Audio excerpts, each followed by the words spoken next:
떠도는 소문에 학폭위 가서 울고 오면 성공하는 거다 막 이런 헛소문이에요. 그거 믿으면 안 돼요. 그렇기 때문에 그 학부모님 입장에서는 이 사실관계를 좀 잘 전달하고 싶으신 마음이 있으시면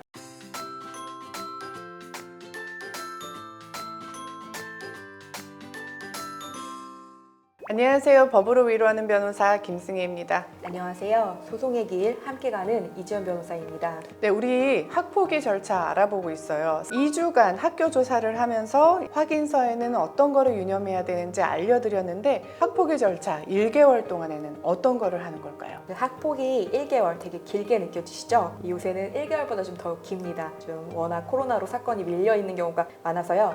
한 2개월 정도 가는 경우도 있는데요. 1이라는 기간 동안 그 학교폭력 담당 장학사가 학교폭력 사건을 좀 정리하신다고 생각하면 쉽습니다. 학교폭력 담당 장학사라고 했는데 원래는 그 학교폭력 위원들이 하는 거 아닌가요? 그 학폭위는 위원들이 하는 게 맞는데요. 그 위원회가 매일 모이는 게 아닙니다. 그 학폭위는 그 회의체거든요. 그 회의체에서 그 회의를 통해 가지고서는 이게 학폭위가 맞는지 아닌지를 판단하는데 이분들이 다 이제 별도로 다른 직업을 가지고 있다가 학폭위가 개최되는 날 모여서 함께 회의를 하는 겁니다. 말씀하신 대로 그 학폭위 위원들은 다 본인의 원래 본업이 있어요. 저도 원래 학폭위 위원을 했었거든요. 근데 그 자료가 엄청 방대하단 말이죠. 네. 그거 어떻게 해야 되는 걸까요? 그래서 이 학교폭력 담당 장학사 역할이 되게 중요한데요. 그 실제로 그 방대한 자료 모아가지고서는 그 자료를 토대로 그 요약 자료를 만들고요. 학교 조사가 좀 제대로 되지 않으면 학교에 다시 재조사를 지시할 수 있는 권한도 있고요. 추가로 해서 증거를 이렇게 조사하고 하는 방법을 통해 가지고서는 자료를 만듭니다. 네, 그래서 학교폭력 담당 장학사가 겉으로는 드러나지 않지만 실제 학폭 사건에 있어서 제일 중요한 키맨이라고 생각하시면 됩니다.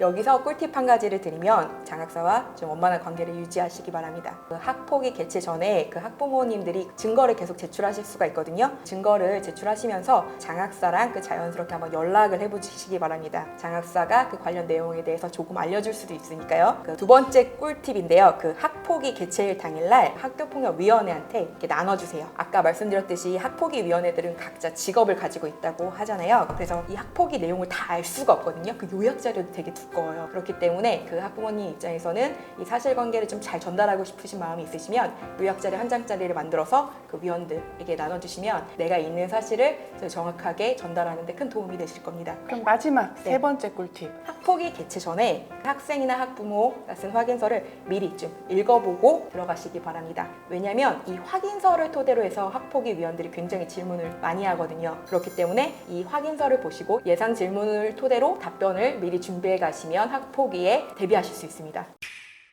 그렇다면 이번에는 망팁. 우리 학폭위를 학부모들이 망치는 경우가 많아요. 그 망팁 세 가지 뭔가요? 첫 번째 망팁인데요. 학부모가 너무 많이 말을 하는 경우입니다. 학폭위원들은 학생들 진술을 주로 듣고 싶어 하거든요. 왜냐면 학생들이 그 직접 경험한 당사자이기 때문인데요. 학생한테 물어봤는데 그 학부모가 끼어들어가지고서는 본인이 막 말을 하는 경우가 있습니다. 당연히 학폭위원회가 좋은 인상을 받지 못하겠죠. 두 번째 망팁. 울면서 감정이 호소하는 경우인데요. 이 학폭이라는 거는 이 사실관계를 통해서 이게 학폭이 맞는지 아닌지를 판단하는 기관이거든요. 그렇기 때문에 이 사실관계를 논리적으로 그리고 이성적으로 매우 잘 전달하셔야 합니다. 세 번째인데요.